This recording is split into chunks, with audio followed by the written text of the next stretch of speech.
There's a lot on the agenda, so we'd like to get started this morning. Thank you all for Ottawa County Housing Commission meeting, first of the year. Call this meeting to order. It's like currently we do have quorum here. Up first is public comments. If anybody would like to speak, if you could limit your comments to 3 minutes, that would be great. Got a lot of people here, at least one of you want to speak. Just want to hear what's going on. That's fine too. Well, once, twice.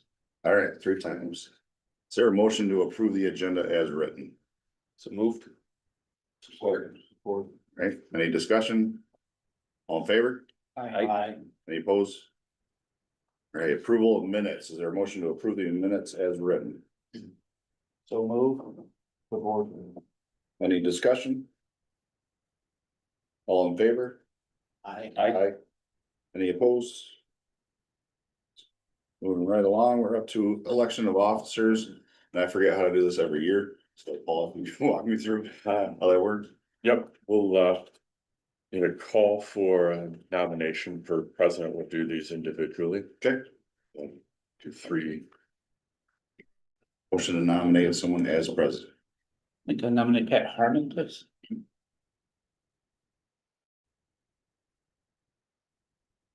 I don't know if you need a second for a nomination, Well, but I guess it's so. otherwise I wouldn't have now be able to nominate myself for chair. Commission. That's true. Is there a roll call?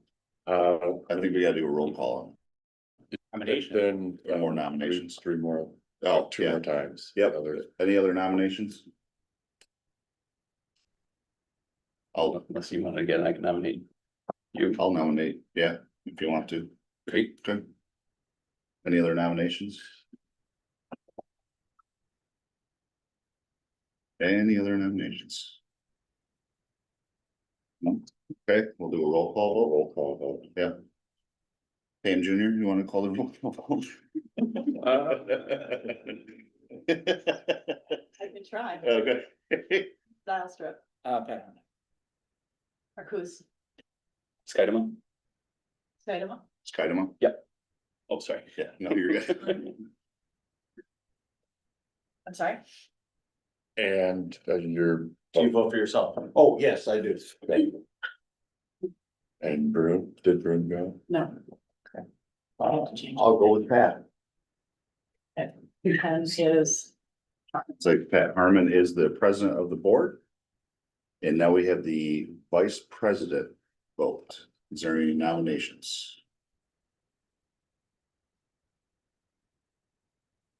And I'll nominate Clinton.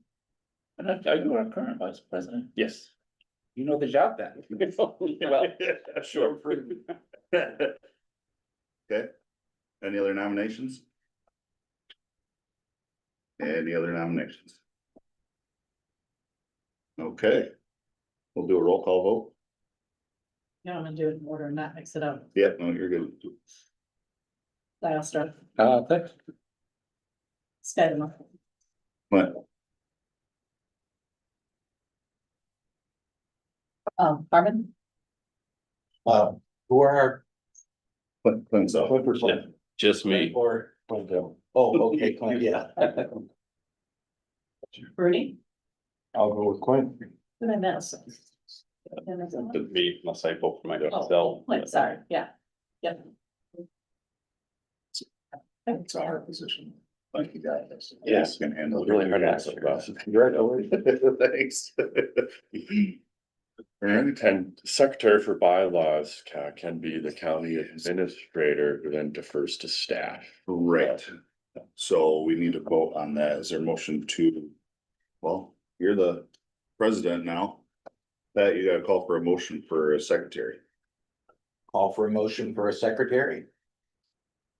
Nominate. So we're nominating the administrator or your office, sorry. For bylaws, the administrator, and then Patrick and. Oh, okay, Okay, well, done it, nominate you know, Patrick Waterman, he's not even here. Yep.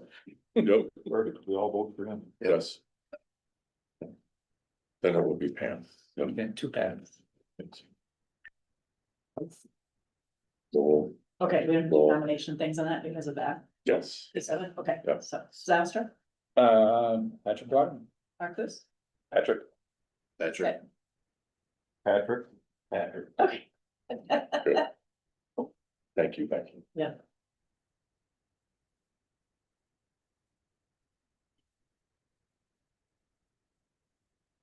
So. We are now at old business, the Small Footprint Homes Initiative and the website. Launch update. So. Very good. How do you want to introduce? Do you want to, Yeah, Why don't you kick it off? okay. Hey, well, this is a milestone moment for us to release these designs. Working diligently with an exceptional team of Nick Berlinski and Matt Dauber in terms. Just give everybody a round of applause. God. Really, I'm a latecomer. I Yeah. just want to appreciate all you guys. Oh, yeah. Wow. Thank you for that. Been just a great project, and we continue to get that reinforcement on the value of what we're doing based on community input. Look at the housing challenge. There is a myriad of efforts going on in that ecosystem, and that's all necessary. And as we, as a housing commission and strategic impact, have looked at a pragmatic opportunity where we can make successful impact in the space for housing availability. It is that conversation, the opportunity to look at building smaller. And there are zoning constraints behind that at the local level to do that. Smaller footprint homes on right-sized lots. So a strategic approach to education and overcoming some of those existing zoning barriers is to start with showcasing what this product is, what it can be, how beautiful it can be, how it creates community and can create neighborhood. And let Nick and or Matt speak to the process on how you came up with these designs. Sure, yeah, I'll speak a little bit about that. When we came into the project, we were faced with kind of a concern that you hear quite often, relative to the small footprint home idea, which is that they could bring down property value or they might disrupt the character, might not be harmonious with the context of where they're being thought of. And so what we did as a team, with the support of the Department of Strategic Impact and with you, this commission participated in this and really made it happen, quite literally, is that we went into the county and we did some field work and we studied areas in this county that are historic representatives of the character. We were able to kind of verify for ourselves that the small footprint product actually does exist within the character of Ottawa County. It's kind of always been there, in fact. And so that was a way that we could kind of frame this as we're not introducing something new that's disruptive to the character, but we're actually introducing or reintroducing or reclaiming something that's actually always been here and therefore appropriate to continue. My favorite example of that is a place called Strawberry Point in Spring Lake. And so I would encourage you, without disrupting neighbors and kind of going in there and creating issues for the quiet vibe of Strawberry Point, I would encourage you to visit it and specifically seek out the intersection of Franklin and Cherry. You will see a small cluster that is historic of fairly small homes. We've benchmarked their area, their footprint area, and they're kind of in this ballpark. And not only are they small footprint homes, but they're on lots that are quite small when we compare that to the norm today that are in our zoning ordinances. And yet, when you're there, you've got glimpses of West Michigan waterfront off in the distance. You've got a rail to trail that connects the little neighborhood to a very lovely downtown area. You've got walkability to schools, churches, other parks and neighborhoods, and you have bigger houses just scattered throughout as well. So it really demonstrates what this county is capable of and what it can be, what these places can be, and how the small footprint house can exist within that mix in a really beautiful way and a really appropriate way. And we wanted to prove that to ourselves and have some data recorded for this project to kind of back that up, because when we go into planning commissions or local units of government and have those conversations about their zoning ordinance, we want to be able to say we've actually looked at that. So on the board outside, you saw as you came in a board that's got 127 character defining features. And that was another way that we could say, not just on small footprint homes, but on in terms of character in general for the housing of this region, of this county. These are some of the things that make up that DNA. And so again, if we're concerned about context and character and the disruptiveness of bringing in something like this to our communities, how can we weave that character into these designs? And that's not going to happen in the same way every time, but we have those character defining features recorded and tried to be intentional about baking some of them in nuanced ways to the designs, the 16 designs that we have.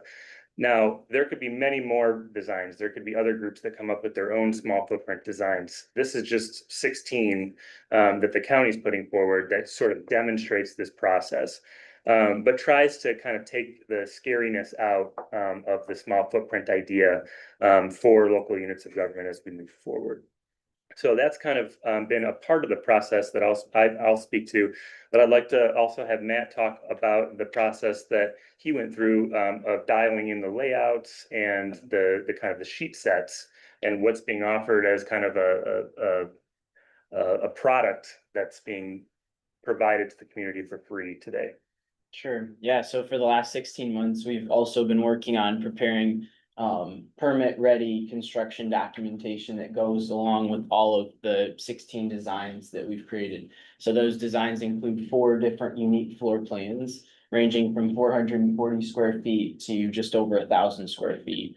And each of those floor plans has 4 dressed exteriors that seek to fit into these context regions of the county that we've identified during our character defining features field work. So as we were going around, we noticed these patterns, and like Nick said, then that inspired how we were going to design a house, which it's surprising how many ways you can dress a 400 square foot box. There's actually a lot of combinations and different mixes that can be introduced. So once we did that, we worked with a lot of partners, some of which were in this room, who we have to thank for providing their expertise in their respective areas to develop this construction set that we feel is of a higher quality than a lot of the housing stock that's built today. Will really last the test of time and be have longevity in our communities. And then also ensuring that these are easy for builders and the individual developer to pick up. Can an individual person grab our floor plans off of the site and activate them somewhere without a bunch of hassle? And so those were always goals of the project as we got into how these live on a sheet set. And so that was also in the back of our mind. So today we've reached the day where we launched the plans open source on the county website. And Rich did a lot of work to set up this site, which serves as the landing page for all of the project work. And is also where you can access the open source plans. All right, and so, working with Nick and Matt and Paul and all of our project partners, over the last 2 years has been really exciting. We've tried to keep this updated as much as possible, but in the last 2 months, once they've finalized these plans that, we're putting up, for the public to use, we needed a whole new website, so I've been working, creating this, summarizing the project here. So this is our main page. myottawa.org/small-footprint would be the quick way to get to it, but you can also get to it from our DSI site. But we got a summary here. We got some of the press releases here, but the thing that you want to see the most is the free home plans. So from here, go to our secondary page. This is a preview page, describing, the different sizes of the homes. And then down here, we have a gallery where you can see the 4 sizes. And then each of these, they talk about 16 different versions of these homes. Basically, there's 4 sizes of homes, and then each one has 4 different concepts. I call them skins almost.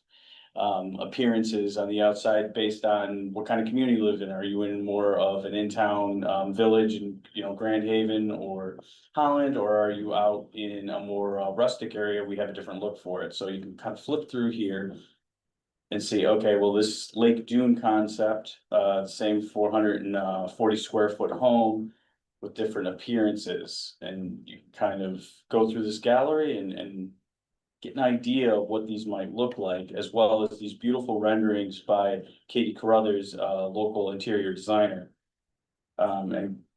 She created these, just as an idea of what, you know, the home might look like, which for, us who are, might be a little more visually oriented, kind of helps you really picture the space. And so that's the smallest, the 440 foot. You know, get your in-town concept two here, 672 square foot, same deal. You can see the four concepts through the gallery. And then look at the interior renderings, and then our third concept, now we're up to a 2-bedroom, 24 square feet. Again, flipping through, you can see the four concepts, and then the largest one, just a little over 1,000 square feet, 1,056. And this is 2-bed, 2-bath with the four different styles. And now if you actually want to download these plans, we're just asking for a little bit of information from the public so we can have good data about the use. We have a basic form here that you link to. We're just gonna ask for your name, email, zip code, and then other possible purpose. How did you learn about the home, small footprint homes project? Agree to a basic disclaimer. And then from here, you can click on and select your home plans. Based on the style and size you want, you can select any or all. And once you submit this, in your email, you will receive direct links to download these PDF plans. So we're really excited about this. Could you repeat the website? There's 11 people watching. Oh, yeah, the shortcut is miottawa.org/small-footprint. Will take you directly to our main homepage. Thank you, Rich. Thank you, Rich.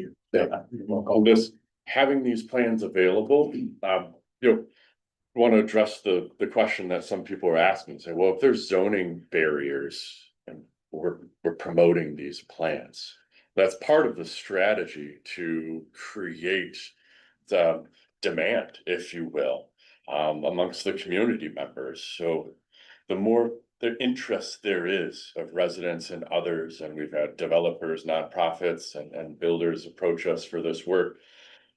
When there's strong interest, then we have the opportunity to approach local units of government and begin those conversations to talk about zoning and allowing this type of product to happen. This is the start of our efforts to create more housing product in the community. Thank you, Paul. And it's worthy to note the tremendous amount of work that went into developing these plans and the flexibility of these plans. All of the exteriors can be made to look like anything that you would like, from colonial to modern to, you know, match any neighborhood that it's put in. The skins is, Nick and Matt referred to, are very flexible.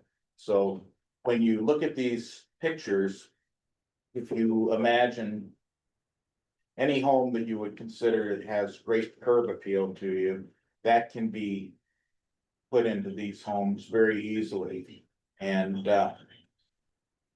without adding significantly to the cost. So the key is look at the floor plan, see what might work.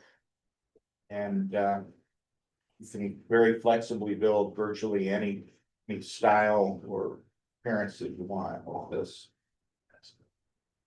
So there will be a press release that Rich has prepared and will distribute to follow this up. We will be meeting with all local land use planners in the coming months to talk about this. We are preparing materials to give to local units of government on this product type. And we've said continuously that our hands are raised to help folks that are interested in this, and this product type, again, developers and other nonprofits. And we'll walk alongside you as you navigate some of the challenges that you may have. We'll be advocates. We can help with education. Because yeah, this demonstrates a great opportunity in the marketplace where we know there's more demand for housing. I'm grateful to work on this with everybody. It's been awesome. Nice to reach this point, and it's been a lot of work, but now that the work continues, this is, again, like I said earlier, this is the start of it. Now we need to affect change. Exactly, thank you, Paul. Would you like to address the proposed methodology and timeline of how we would approach this, or would you like me to? Yes, this strategic planning item on the agenda, item B, this relates to strategic planning for the Housing Commission as an entity. And the Board of Commissioners will be conducting their countywide level strategic planning in early March. We, as a Housing Commission with Strategic Impact, want to initiate our strategic planning process, get input from the community, talk through our goals and objectives over the coming years as a commission and department, that we can then feed to the Board of Commissioners for their consideration as they look at the bigger picture on initiatives to focus on over the coming year and couple of years moving forward. So Joe Pierce, Special Projects Coordinator for Department of Strategic Impact. He leads a lot of our strategic planning efforts across the county, and he's developed a proposed methodology and timeline for what we will be undertaking over the next couple of months. Bill? And so like Paul said, you guys all expressed an interest in doing strategic planning like going into the new year. But then also, given the context of the board doing their strategic planning at the beginning of March, we want to make sure that like there's a lot of different ideas for gathering input and giving people to contribute to what the priorities are for the Housing Commission.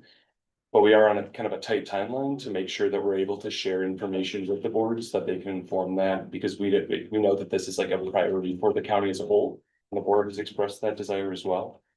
And so what I shared with you is a page that kind of talks about methodology and timeline, and then also a draft survey.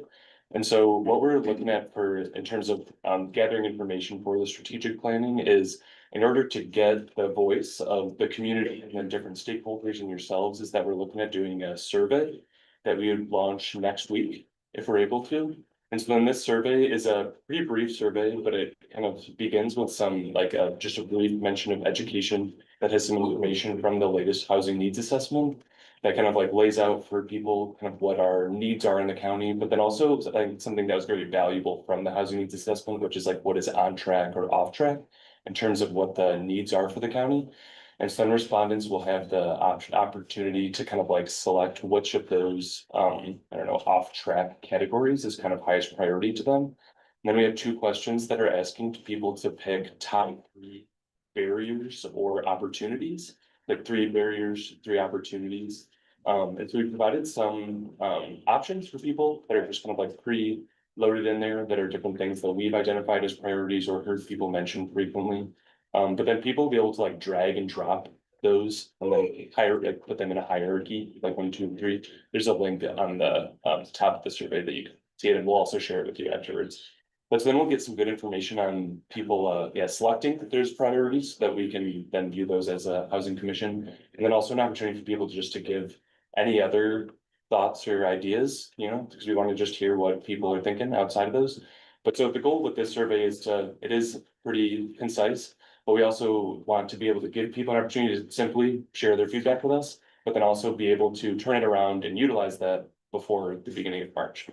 And so our thought is that we would have this survey, we have a list of a little over 300 different partners, local unit leaders, planners, some different like small footprint homes partners, just like a lot of the key stakeholders that we'll share it directly with, but then also put on social media, put on the website, try and get some broad input there. And so then that survey would be open for 2 weeks. And then we would plan on, me and my team would turn that around to have some information ready for you all before the next Housing Commission meeting in February. And then at that meeting, I'll lead kind of like a facilitated session for you all to kind of like identify your priorities, but then also having that be informed by the survey information. And so then following that meeting, then we would schedule an additional, like a second meeting in February. So that following that first meeting, our team will then take kind of those identified priorities from the brainstorming session and information from the survey. And then we'll create kind of like a concise strategic plan that identifies kind of like 3 to 5 like larger goals and then sub-objectives for those goals. And then we would, at that second meeting in February, be able to bring that back to you all, get feedback on it, make sure that we're on the right track. And then have another week after that to get it to the Board of Commissioners to help inform their strategic planning. And so, like I mentioned, like this is definitely an expedited timeline. There's like other, like we're doing similar thing with the groundwater board and other, like everybody is trying to make sure that they're sharing their priorities with the board to have it all be, informed. And so, yes, this is kind of a plan to help gather some of the feedback from everybody on the stakeholders we talked about, and then have opportunities for you all to contribute in like a. If I could add to that, Housing Commission meeting, we initially talked about the strategic planning process and wanting to gather input from the community. We talked about having multiple meetings and bringing folks in. The more we reviewed the opportunity to do that and the timeline and the efficiency, and resources to pull community members in for feedback, it was a survey approach that we landed on to do that. It is important that we gather and glean input from the community. And this survey methodology that Joe has developed with his team is, we believe, the most effective way to do that. And as you mentioned, we have an existing list of over 300 contacts with local government officials, builders, nonprofit agencies, planners and others. And then we will also be promoting the survey widely in the community for residents to also provide input. So the survey. So we can spread that out far and wide. Oh, yeah. Yes. Yeah, we like, cause like the first question is trying to just, so we can see a little bit of priorities for different groups, is that we're looking for businesses, nonprofits, local units, like residents as well. Mhm. And I think I mentioned, but just to clarify too, that for those like identifying the like barriers or challenges and opportunities, like we asked for top 3, but I did have like 3 other boxes for each of those. So like if people have, like, if they're seeing what they're like facing not represented, like this can fully be populated with somebody's own, complete ideas and opinions. So we're not trying to like limit that, just helping to give some of the, I don't know, pre-existing stuff and get the brain juices flowing. So as far as the outreach with the survey, we're gonna first contact our 300 various organizations and individuals. The survey will be online. And then how do we reach the rest of the community? Do we have a strategy for that yet, other than posting it or? Yeah, so I mean, we'll definitely be like leveraging our like networks as well of like, encouraging different partners that are, connected to different communities. I think as soon as we launch it, we'll put it online on all the county social media channels to help get it out there. And then I think it's also like well timed with us releasing the small footprint homes information, because it'll drive more traffic to our website. So like having it live on there too, hopefully we'll get some more people coming through. But yeah, I mean, we're hoping that like everybody that we share it with will also be continuing to share it for the. Is there a way that we can have each send out to their constituents as best as possible, Doug? Oh, yeah, for sure. Okay, Yeah. I assume the link will be live. It's not live now, right, Joe? No, it's not live right now. So what I would love is for you all to provide feedback over the next couple of days. And then plan to send it like early next Yeah, week. I So think you we should meet them us here, and I think all of us are very interested in, making sure residents know about survey. Okay, so if you could share feedback, I'll send out a little caller, I will send a link that has these documents, but then also so you can like access the preview link for the survey. But then any feedback by like end of day Monday, so that we can share the survey early next week to get this process rolling and make sure we're getting good information. one question I did have, Joe, is the data that you have here, where was that pulled from Housing Next? It's the housing needs assessment. Yeah, Yes. okay. Yeah, perfect. Do you have the ability, when you say that we're on track or off track? And that's great, I like separating it like that, but do we have the ability to say how close are we? I mean, if we needed 269 units, for example, in the housing one, we're off track to getting that. Are we 50%, 75%, 0%? Trying to quantify that. I don't know if that's possible, but it'd be kind of nice to see of these four choices you have, which one is the biggest fan? We can connect with the lead consultant that prepared that report and see if that information's available. I don't know if that's a good thing or not, but And we, of the four, there's gotta be one that's worse. I think that part of it, I mean, we can link to the housing needs assessment to like help, I mean, this is, yeah, like directly sourced from there. Right. But I was gonna think that's why we wanted to make sure to include like, not just like area media income, but like what the actual income is along with that. And then actually what the like costs are associated, and then with the like units needed, you can also see. Like, for example, with the rental, that like, you know, we're off track for units needed with under 50% of the AMI, and that figure is like over double of units needed compared to the other ones. And so I think there is, yeah, but we can definitely include more information in them. That's the other one. How much are we gonna overshoot $450,000 houses? That's another problem. It seems to be, everybody's really interested in that because there's a lot of profit in them. And, maybe we need to dial that down. Yeah, here it shows second page, 6,900 units for, I mean, anecdotally, that's the majority of Ottawa County home prices. Where it's either a first time home buyer, second time home buyer usually, so. That's a big need right there. But they can't find a house if they don't get opened up for another house. All right, so yeah, so we'll plan on, we'll share this information and you can all, yeah, contribute any feedback you have to the survey or different things, and then we'll plan on getting that survey out next week, and then we'll share a little bit of information before the February meeting, so that we can have a nice brainstorming session. And then plan on also looking to schedule a second meeting in February to be able to review the plan and make sure we're, yeah, all on the same page. Excellent job. Yes, Thank Yeah, great, yeah. One other question, will the results of the survey be posted to the public, so people can kind of look at what their neighbors and friends may be thinking and? So it'll be anonymous, because we're not connected collecting any like names or emails or anything, but we like. We'll see how quickly we can prepare a beautiful analysis to share, you know, like at the very beginning of the meeting in February, but we will be sharing all the information, and we do say on the. Introduction that it is like individual responses are anonymous, but like we will be, you know, it's public service. And is there a mechanism to reach out to any individuals that complete the survey that have an interesting comment or a unique perspective that if they would like to be contacted, do they have an option to say, I'd be interested in talking with someone? We do not have that on there, but we could definitely add in an optional. For Is there a comment box on that? Yeah, if you have a area Box? that you wanna Just discuss. a comment box. Yeah, there is, That they could, in a free flowing comment, also add. there is open ended. Yes. Others on each. one of the- And just, I mean, for like broadly speaking, anybody that's interested in wanting to talk to us about more barriers, but like our plan at myottawa.org account, we're always And monitoring. maybe just highlights the fact that they can leave their email, Yeah. maybe they don't realize that we are interested in reaching out to them, so like, if you wanna leave your personal information, if you wanna. Right, yeah, question 5 keeps it open, Yeah. so that would be nice. And this data could help establish not only public interest, but individual demand. Yes, You know, somebody says, I would really like to be in line for being able to purchase one of these homes if and when they become available. Yeah, and I know you didn't wanna collect a lot of data and maybe people don't know, but could we ask folks which district they live in? Would that be a useful thing to know?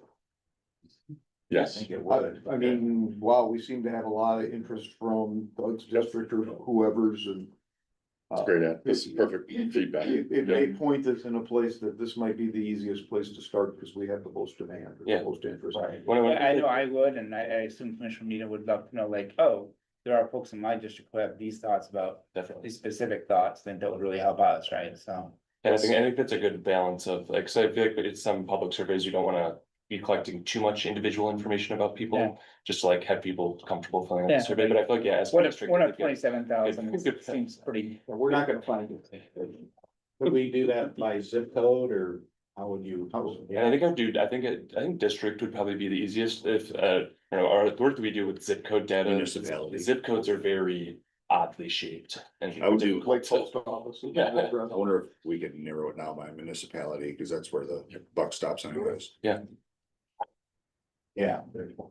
Otherwise, if you go by district, you might want a map that they could look and click on their district. Yeah, we could do a select option for Yeah, municipality. like taxing authorities.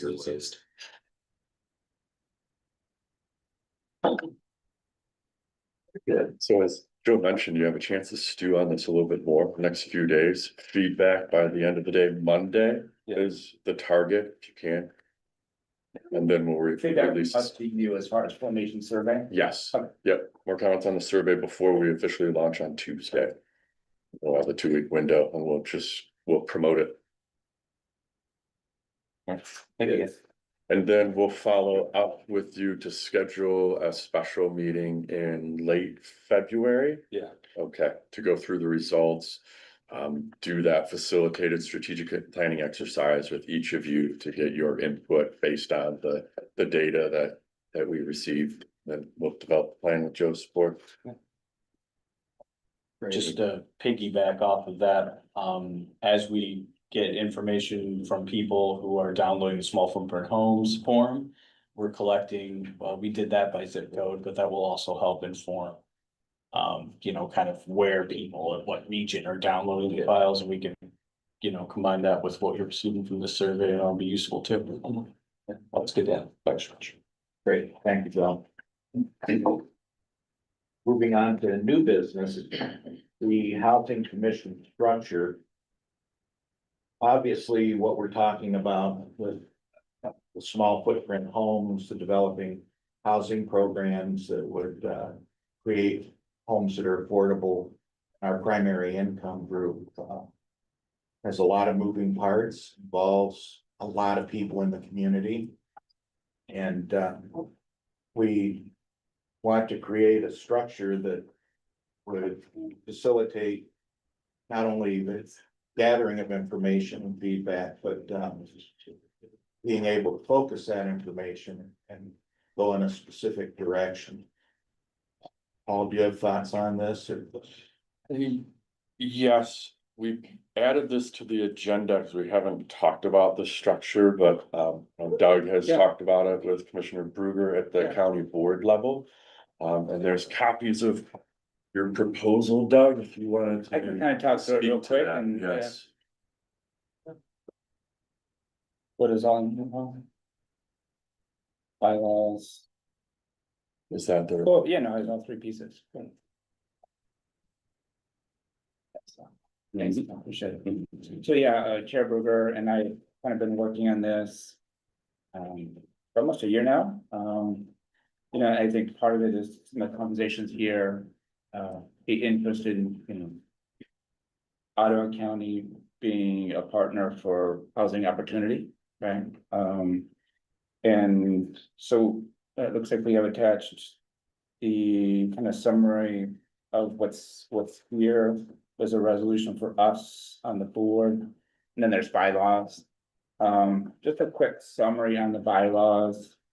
The main changes are simply moving away from, what our original intention back in 2019 was to make a statutory board that had certain powers, more of an advisory board, and bringing in more voices, more community members, more, expertise, and we've talked about that, and making sure that this commission is robust and, serving, all of Ottawa County and all its needs. And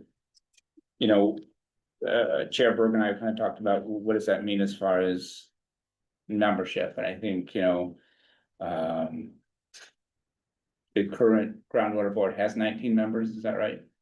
That's correct. Up to 19, or is it have 19? It has 19. Right, so the thought was to kind of mirror that. Obviously, we don't have to fill 19 on day one, but to, have the possibility of getting up to 19.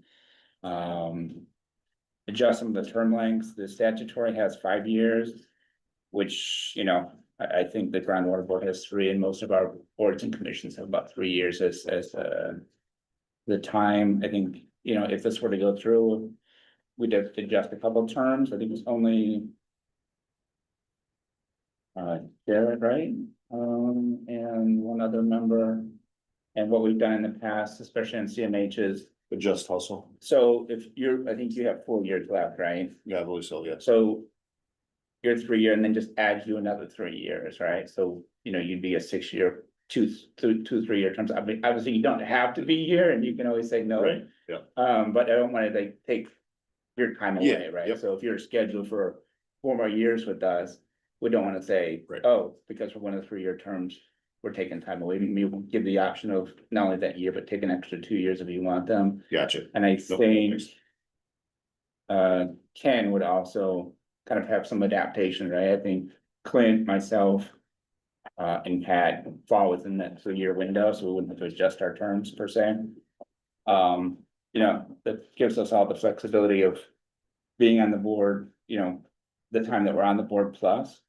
And then there was the thought of how do I want to approach it? I know groundwater board has designated slots, which we could do, or just say, be intentional about how we fill those slots as we go and say, look, we wanna, recommend to the Board of Commissioners that we add folks in from the banking, add folks in from nonprofit builders, add folks in as we go along, right? So I think that that would be an interesting discussion point as well. Geography. So those are kind of the broad outlines, of the changes that are in the bylaws. And, obviously. That's something we can think about for the next 2 months and look at maybe after the strategic planning, because the strategic planning will kind of, at least in my mind, kind of point out the necessity for that. If we have a survey of 300 or 400 folks who, want to participate, then I think it's gonna be pretty obvious that, we need to have a board that, has capability. Instead of a 5-member board, we can have a 5-member subcommittee, right? Dedicated to X, and I think, Pat has talked about post-grad housing, or you can have a subcommittee on post-grad housing, right? We all have, myself included, recent college grads who are leaving the area because they can't find housing, and so I think that's important. Focus and disability housing you talked about as well.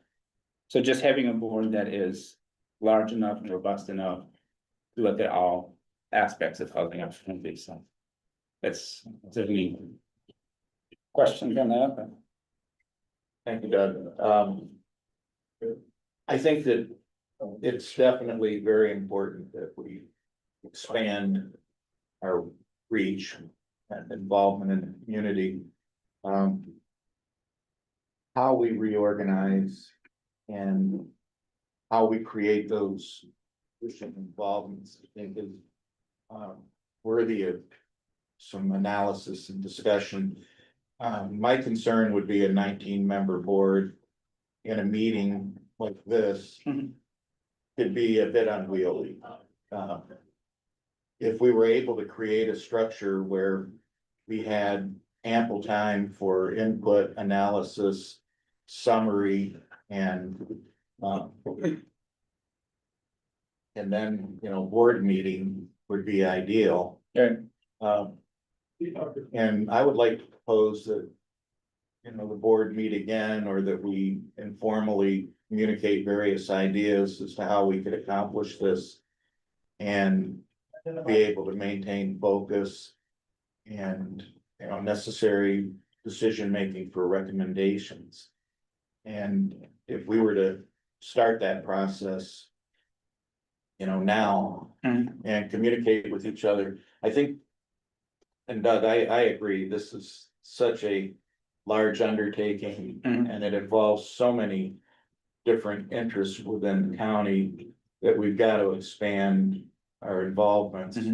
How we organize those involvements so that we're not stuck in a malaise of discussion and, Right. paralysis. I think it's important. Yeah, no, I think that's really good input, right? And I think that, the 19 is modeling groundwater, which has a number of years already under its belt, right? And, has a model working. So, obviously the number itself is, malleable and to what we need, right? So I think that we would appreciate that. Yeah, I think,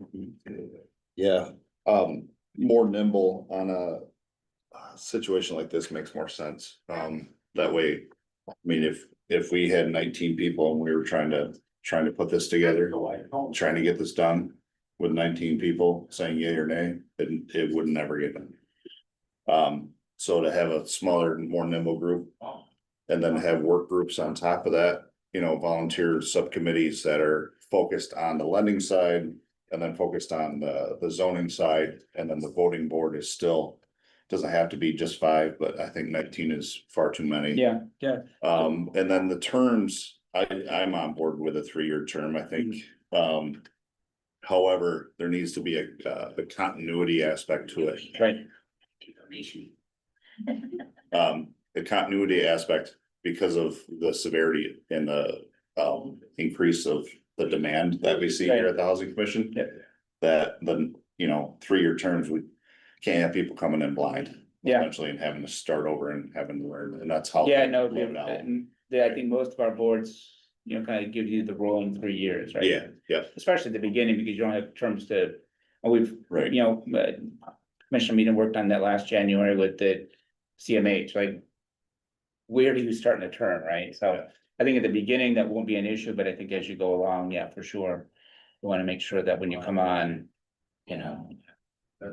We're doing that right? Right, and I know the Board of Commissioners that followed this year where Brugger was the vice chair this past year, now he's the chair, so there's some continuity there. Right, I think that's wise. Not saying that you have to be president next time, but to have one more person, because we were pretty in touch with the process and everything kind of going on. That institutional knowledge has to transfer somehow, Mhm. you know, but thankfully DSI is here to be able to do that in the meantime, so. Is that something that you'd like us to think about as far as chair terms? I mean, like, so in the Board of Commissioners, we have Right, 2-year possibilities. We've been doing one, Yeah. the chair Peoples was for 1 year. right, I'm kind of agnostic on 1 or 2. yeah. I can see benefits for both. I think the Board of Commissioners, in my opinion, is such a different animal Yeah, compared sure. to what this is when it comes to chair terms. Because this is an advisory work group, my opinion is to have that continuity for at least like maybe 2-3 years. Okay, With the option of, you know. I don't know, a minimum 2 years with an option of a third. Or a max of a third, however we wanna look at it, but Okay. just to have that, again, that continuity of that institutional knowledge to keep these balls rolling. Sure. Because this is a momentum builder that the whole county can benefit from, so we don't wanna halt any production from, you know, just a separation of, you know, duties or whatever, Right. so, Right. yeah. That's just my initial thoughts when reading. Thank you, Derek. I agree. Would it be appropriate to put a motion to dedicate the next 2 weeks of communicating between the commissioners to create a recommended structure for the commission with how we would involve the community at large and specifically the various interests? so I would definitely appreciate input from, we have a meeting on the 15th, the chair Bruger, myself and the administrator to kind of talk about, you know, some thoughts, and if we could bring all your thoughts or, you know, to that. Does that work out? So we're not discussing necessarily so much, but you're just, you know, like, I really appreciate, you know, the 19 was the outside and, oh, you know, maybe 11 is the number and that works out best. And, you know, you have some non-voting members who are part of the team, but they don't vote per se. Right? And I think, you know, a blend of, hey, you know, you're showing up at every meeting, you should have, you know, a seat at the table, but, you know, we don't really have everybody and their brother voting, right? So.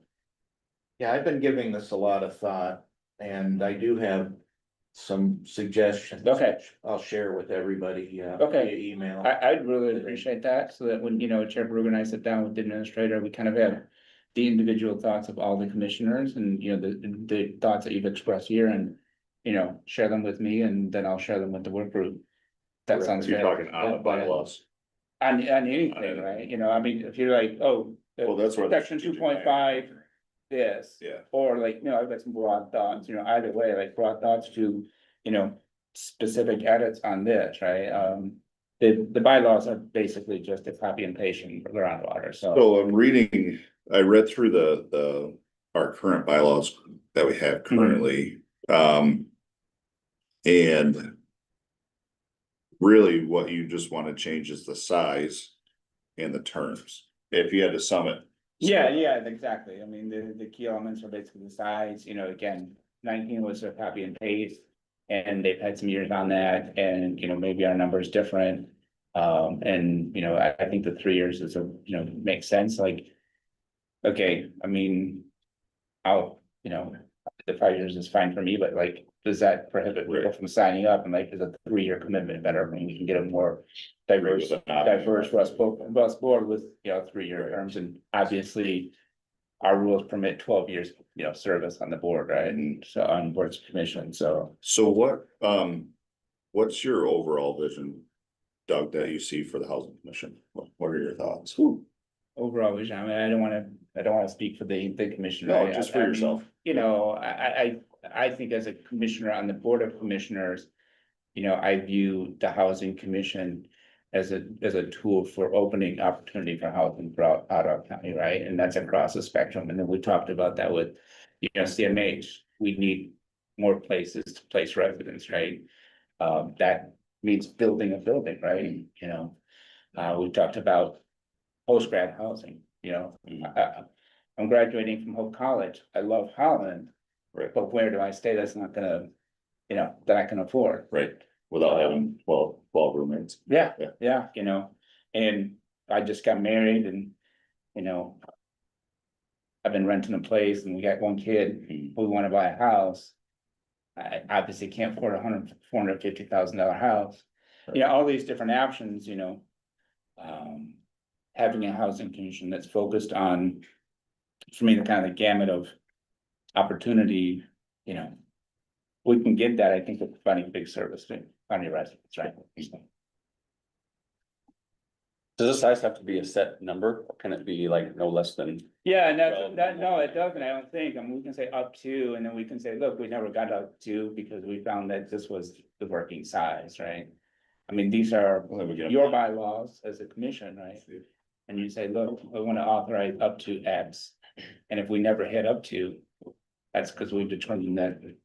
This is the number, right? So I don't think that there has to be a hard and fast number, it's not a statutory board, it's. Purely advisory, right? Right, yep. And like I said, I would definitely appreciate, I mean, that's. You know, some of my viewpoints is a board of commissioner on housing, and, you know, I'd really appreciate all your individual points of view, so we can kind of come back to the board and say, look, this housing commission is gonna work. You know, for residents and to help the board do their job. As a housing commissioner, this is how I think that we can best do that for you guys, right? Yeah, exactly. So, maybe, don't wanna put too much on the plate, but Monday is the due date for the survey. Maybe Wednesday, send me an email, each individual, some of your thoughts, and I'll be able to get it to you. Probably by the end of the week. yeah, no rush, but I appreciate it, cause then we can probably, you know, go through those, you know. Thoughts, concerns, you know, hopes, whatever, right, and then, really come up with a work group at the Board of Commissioners that says, okay. We want to be partners with the Housing Commission, we want, you know, this relationship will work really So well. for clarification, next Wednesday you want. What from the, So if you send me an email individually, okay, say, hey. I got a chance to look at this, here are my thoughts on. it's on the bylaws. Yeah, well, you can say, you know, look, broad picture, or you can get down to section 3.5. Yeah. This works, right? Either, you know, you can put a whole gamut of, you know, your thought, right? I was confused, I thought you were talking about like the strategic planning of the housing. Oh, no, I think that's. Okay. I'm, Gotcha. I think that way people know. what they're Yeah, doing. right, I just wanted to make sure. Yeah. Good. Any further discussion? Moving on to public comments, there are a lot of folks here. And yes, I'm on your back. Tom Ryan from Grand Haven. I would suggest to you that you put the existing housing commission into hibernation. Has occurred once before. And form the new organization as a committee, however, it has to be done at the Board of Commissioners level. So if in a future time, you need a housing commission that meets statutory requirements to deal with the feds or the state, you have it, you don't have to go through the creation of it again. And all the Board of Commissioners would do would be to appoint people, when terms expire, but the commission would, sit, as I said, in hibernation until you need it at a future time. I really appreciate that, Tom. Make sure that that's a point as well. Take that under advisement. Any other comments? Yes, sir. Randy Corday, Holland Township Planning Commission. I agree. I think you need to expand beyond the number. I think you need broader representation. They have different, When you say number, I don't want to disturb your public comment, but the 5 or the 19, sorry, somewhere between. somewhere between, okay, good, that's what I make sure. And planning When you say commissioners on and builders, I think you need a broader, if we're gonna solve this problem, you need broader representation. Okay. I do have a couple questions. What's the lot size you're thinking of, and do you have a range of cost for the buildings? Relative to a small footprint. Yes, please. It's so context dependent when it comes to those questions. So the example that I mentioned in Strawberry Point, the lot sizes get as small as 3,000 and change, 3,200, 3,400. But like if you look at like one of our other urban areas like the city of Holland, for a single family detached residential, you're looking at maybe 5,600. So that's kind of the small end for the city of Holland. But then in other local units of government, especially the rural ones, it gets huge. It gets to be, you know, a full acre and beyond. What's our largest size? It's In an R1. Yeah. I'm more 1,000. concerned about reducing the lot size. yeah. So it's a Encourage more density and. Yeah, I appreciate the question because we always need to remind ourselves that when we talk about small footprint, it actually is a conversation about both small footprint house and its lot. Right. And Absolutely. I would say that you need to discern the context in your local unit of government first and foremost, but also keep in mind that there's something kind of strange that happens when you put a smaller house on a vast lot. What happens is it actually accentuates the smallness of the house. Right. And what's so cool about Strawberry Point is because they're kind of nestled in, the smallness of the houses kind of goes away and it becomes a place. And there's an architect out there who coined the term pocket neighborhood, Ross Chapin, and he uses the term slightly snug. And that's something that is an affordability move because you're using less land, so you can, you know, there's less land cost per unit in that case. That's what I'm. And yet it also is a design move because this slightly snug thing that happens at the kind of neighborhood scale is what you get in Strawberry Point, where now things are nestled in this kind of pleasing way, and public space starts to really get well defined by the buildings, and you get these clusters and courts and things like that. So we don't want to be very prescriptive about lot size, other than to say, don't get spooked by having a lot size that feels smaller than what's in our ordinances today, because our ordinances today have crept up over time without all this thinking going on. Right. And when we're bringing forward the small footprint idea, we're hoping to kind of revisit that conversation as well. I would also see it as an opportunity. You could also blend in more green space because you're using smaller lot size. Yeah, you're setting aside, you've got an overall parcel, but then you're doing some clustering and things like that. But now all of a sudden you've got some green space that didn't get eaten up by 1 acre lots or half acre lots, which is totally a great design move. And then in addition to that, something that we've been exploring seriously is clustering and PUDs and things like that.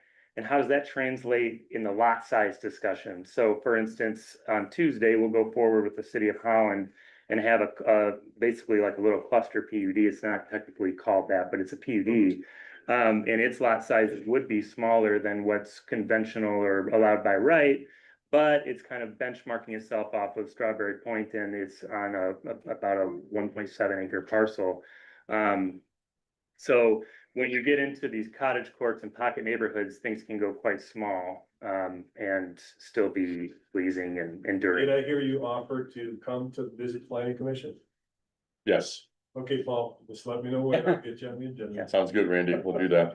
Thank you. I think there's also kind of an understanding that we've been wanting to maintain, which is that if somebody wanted to take small footprint designs and put together a design, this group would walk alongside that developer for those early conversations with municipalities to ensure that like some of these principles that are a little bit more nuanced are making their way into the designs. Yeah, I think one of the points that we've been encountering over time has been one size does not fit all. Every community has its own needs, desires, and No, but character. we're facing the same issues. How do we get owner occupied housing in Holland Township? And we just did our own township assessment of housing, which will be published next week till fall, so you can see it. Great. We want more owner occupied. This might be a way to do it. And because the developers are pushing back saying the infrastructure cost is too high. Right, So if we can reduce the lot size, that's a huge factor in that. Yes. that's what I'd like to study.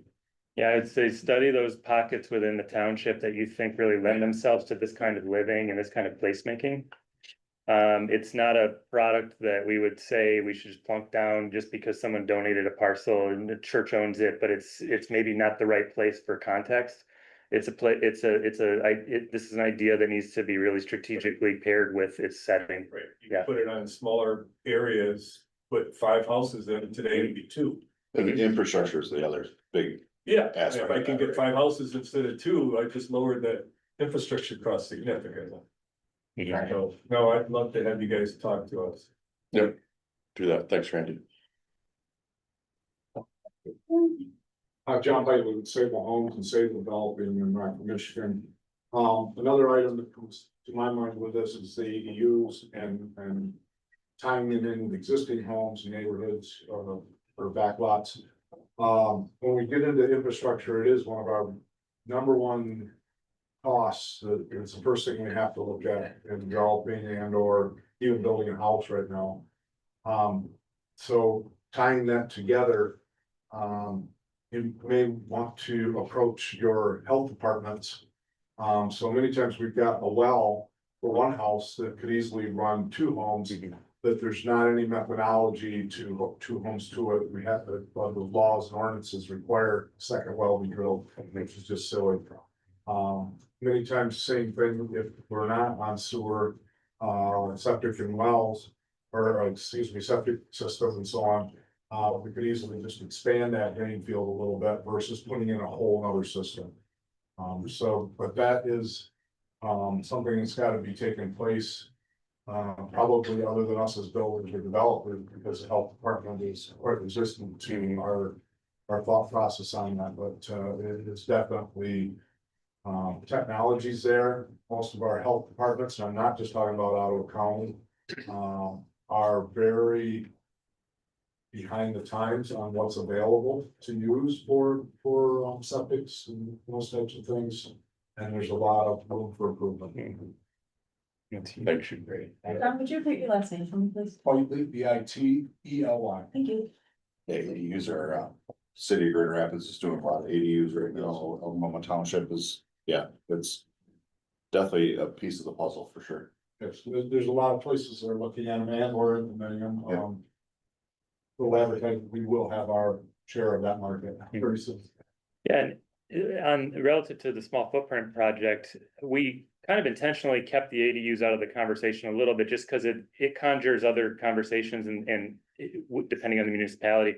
However, as of today, if you wanted to build an ADU, you could have these plans for free. And so that cost that is associated with getting your ADU going is now, alleviated if you use one of these designs. Thank you, but we could share some back because we're further along with that. Yeah, good. Then on top of that, we also have a system for the foundation of these. And it's a shallow frost protected system within the code. Basically, we pour a slab with a styrofoam form. And we have that already patented in place in about 15 years of experience on this. That's a huge cost savings also on the infrastructure and that kind of stuff. And that covers all the foundational needs as well. Yes, yep, That's great. and it's already in the national and state codes. Good, and you patented that. Yes, sir. Congratulations. Thank you. Any other comments, questions? All right, well, thank you. Moving on, other business discussion items, the annual review of bylaws and conflict of interest.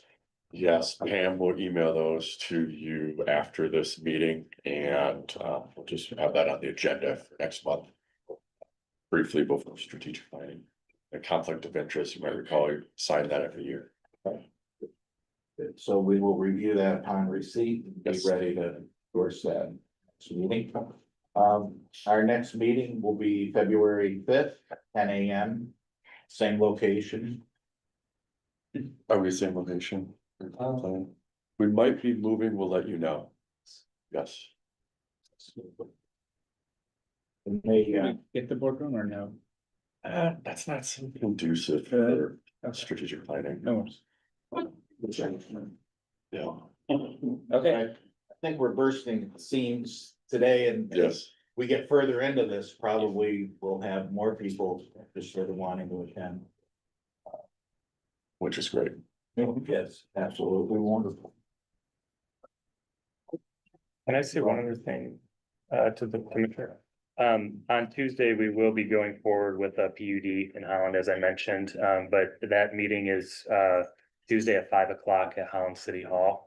And if you wanted to attend that, that'll be the Hope Ridge project, and they'll be taking public comment and comments of support and things like that. So having housing commissioners there would be, I think, helpful and Repeat the also connected.